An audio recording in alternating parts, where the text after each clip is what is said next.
morning, everyone. I, Onzo Chine Precious, and Nweke Stephanie Chinechere, Agu Benedita, and Igwenemo Inye are here to present on the topic cognitive bias. We'll be talking about on the definition, types, key components, and significant impacts.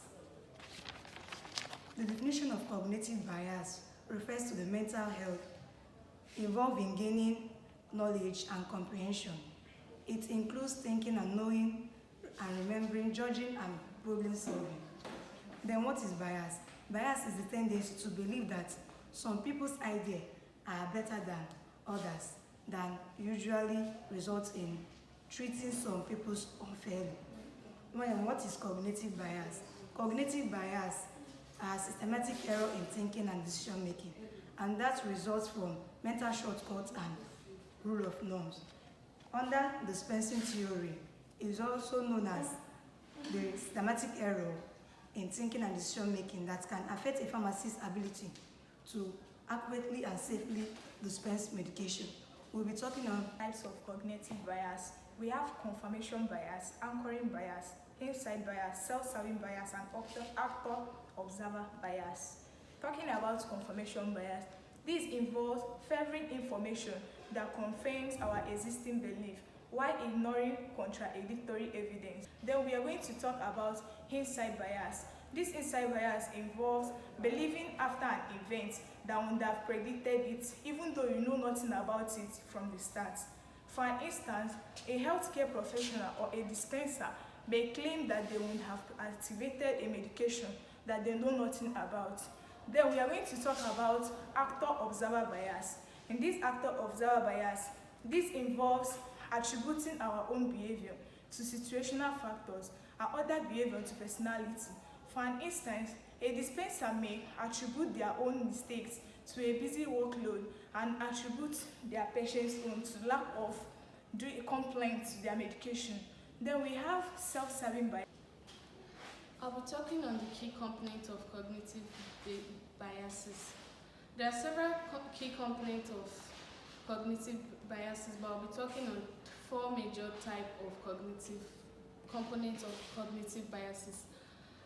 We have perception, we have attention, language, reasoning, and problem solving.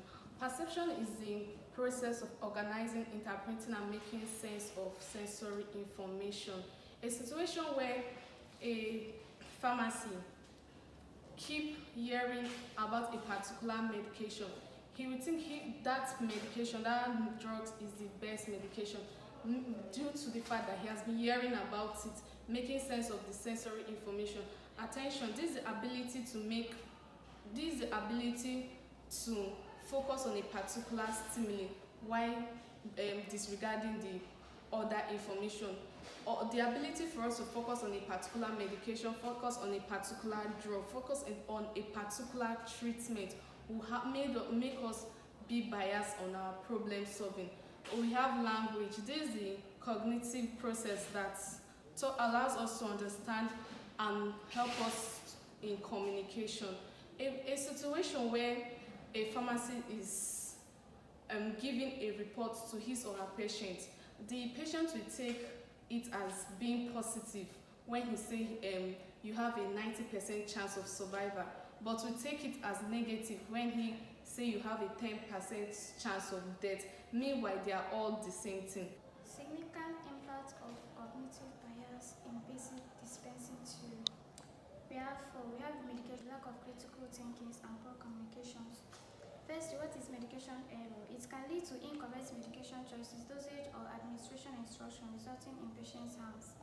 So we talk of the inefficient decision making. It can cause the dispensing professionals to make decisions based on mental shortcut rather than true analysis, leading to wasted time and resources. Then the lack of critical thinking. It can steal critical thinking and problem solving skills, making it difficult for dispensing professionals to adapt to a new situation or challenges. Under the poor communication, biases like groupthink or authority bias can hinder effective communication with pharmacists, patients, or other healthcare professionals. All these cognitive bias, here are the strategies for mitigating all these cognitive bias. We have self-awareness, critical thinking, evidence-based decision making, and continuous learning. In conclusion, understanding cognitive bias is crucial for making informed decisions and improving outcomes. By recognizing and addressing this bias, we can become better critical thinkers and more effective professionals. Remember, awareness is the first step to change. Thank you.